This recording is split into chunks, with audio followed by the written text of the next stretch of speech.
आइए, आपका स्वागत है। आज मैं आपको एक रोचक प्रसंग सुनाता हूँ कि किस प्रकार आप अपना कर्ज उतार सकते हैं। इस रोचक प्रसंग का शीर्षक है पौधे लगाकर उतारे अपना कर्ज। पौधे लगाकर उतारे अपना कर्ज।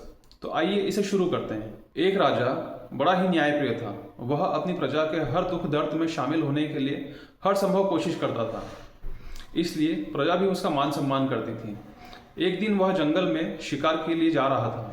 रास्ते में उसे एक वृद्ध दिखा जो एक छोटा सा पौधा लगा रहा था। राजा ने उसके पास जाकर कहा कि हे महाजन, आप यह किस चीज का पौधा लगा रहे हैं? उस वृद्ध ने बड़े ही धीमे स्वर में कहा, आम का। राजा ने हिसाब लगाया कि इस पौधे को बड़ा होने और इस पर फल लगने में कितना समय लगेगा। हिसाब लगाकर बड़े ही आश्चर्य और विस्मयकारी नजरों से देखते हुए राजा ने उस वृद्ध से कहा, सुनो भाई, इस पौधे को बड़ा होने और उस पर फल आने में तो कई साल लग जाएंगे। तब तक आप तो रहोगे नहीं।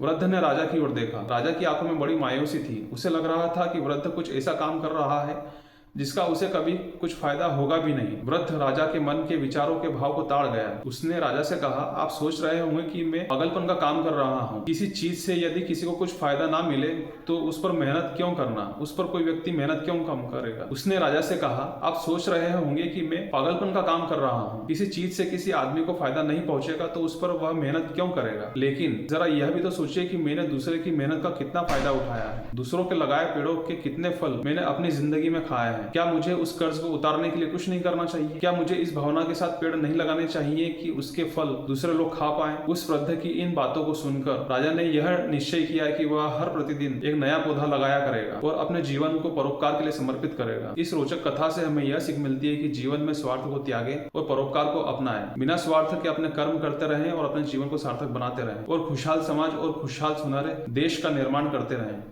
धन्यवाद।